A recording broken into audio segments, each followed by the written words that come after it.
Hey guys, this is Zachariah Bourne, and real quick today, I want to talk about why meditation is so important.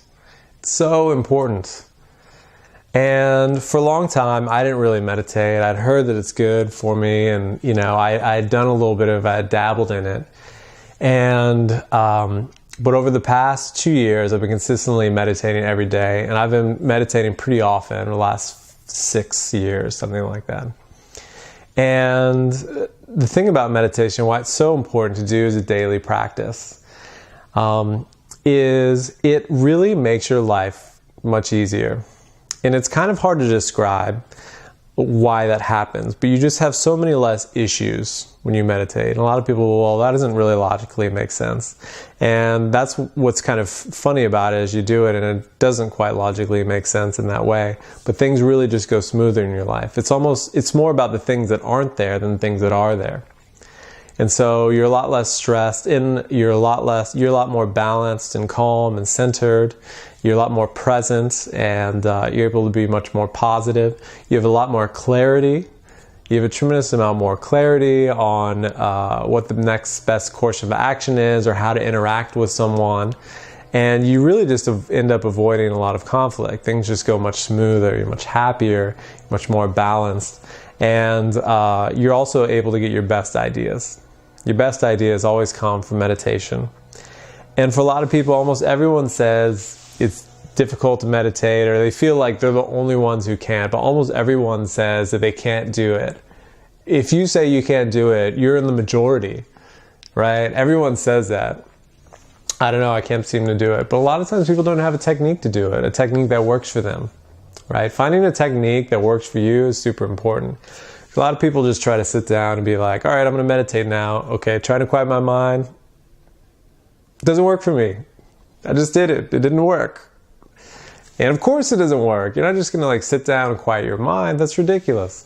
You'll never be able to do that. It takes a lot of practice to be able to quiet your mind. But what you got to do, and I think to make it a little bit more manageable, I like to explain it this way.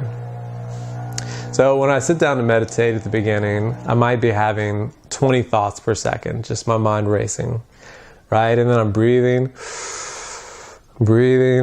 centering myself, right? Breathing, centering myself. And then the next minute, I might have 19 to 17 thoughts per second. And then the next minute, I have like 15 to 16 thoughts per second. And then I keep meditating and then it gets down to 12. And then I start getting to a couple thoughts per second. And of course, my mind wanders all the time. All the time the mind wanders. You just kind of gently bring it back. It's going to wander, you gently bring it back. You do it like 20 times every time you meditate. So it's totally normal, okay? So don't worry about it. That's normal.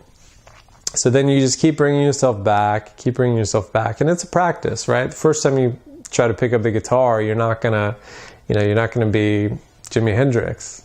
You may not be that good. You may fall asleep.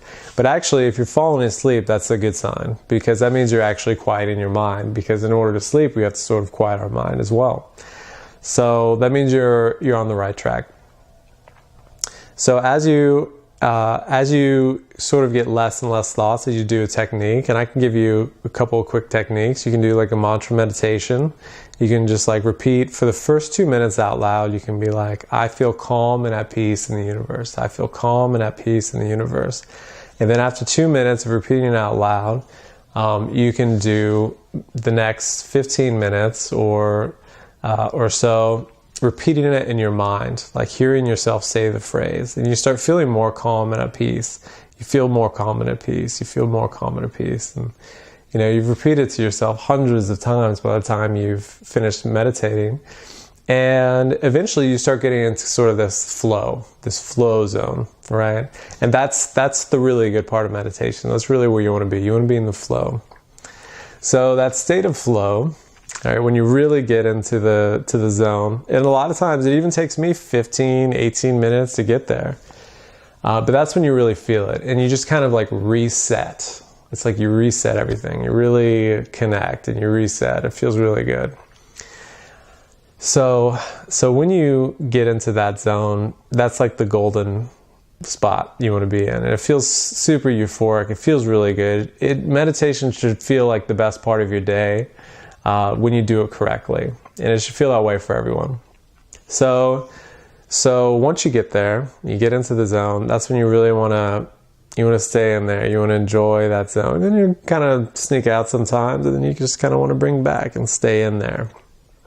You want to stay in there. You'll feel really centered.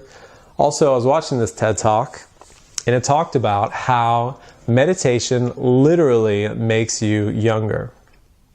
Literally makes you younger. And not just in a minor way, but significantly younger. So this TED Talk was talking about how you have a biological age and you have a chronological age. Your chronological age is just how old you are in time, right? How much time has passed since you were born. But your biological age is how much cellular damage, how old your body has become, in essence. And so they took someone who was 30 years old, and they were biologically 30 years old. And if they meditated every day for 5 years, and really, was getting good at it, and 5 years later, they would chronologically be 35, right? They've chronologically become 35, but their biological age, you would think, in a best case scenario, would have stayed at 30, but it didn't actually reverse to 25. So they had gotten 5 years older, but became 5 years younger than when they even started. So it ends up being like a 10-year gap. You become younger. And all the time when I meet people who meditate a lot and have done it for a while, and yogis and people like that, I'm always surprised by their age. Like people who are really, really into it. A lot of times I'm like thinking someone's 30 and they're 45 years old. And there's kind of this youth, this spark to them. So that's why I think meditation is really important. And also, a lot of people would like to be naysayers about meditation, but the top people in every field imaginable have some form of meditation practice. The top people in every field. So as far as actors go, directors, it's like all the best people meditate, right? So like Steve Jobs is a meditator, Hugh Jackman's a meditator, Arnold Schwarzenegger, Clint Eastwood, so many people. Ellen DeGeneres, huge avid meditator, Oprah Winfrey.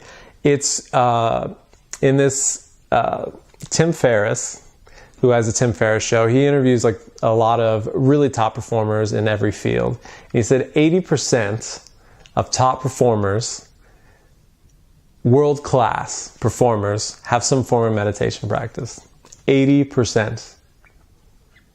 And what percentage do you think of normal people meditate? It's probably pretty low, probably less than 5%. Yet top performers, it's 80%. See a little bit of a connection? And I think there's definitely something to that, because you really can't perform your best if you're not balanced, if you're not centered. And also meditation allows you to take on so much more. It allows you to take on so much more and to be so much more and to be much more of yourself and have much more clarity about yourself. And every time you meditate, you grow. You grow a little bit. You level up a little bit. So I really like that idea. And that's why I think it's so important to start a meditation practice, to have fun with it.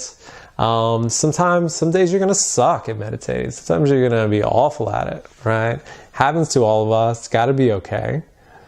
And so that's why I think you got to start easy on yourself. You got to be gentle with yourself. Try to find a technique that works for you. You can try different breathing techniques. I think breathing techniques are the easiest. I should make some videos on those.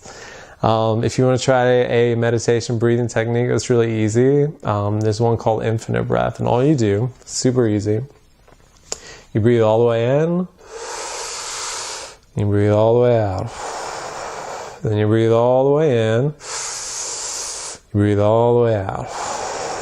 That's all there is to it. You breathe all the way in and all the way out. But you don't stop at the top, or you don't stop at the bottom. So you constantly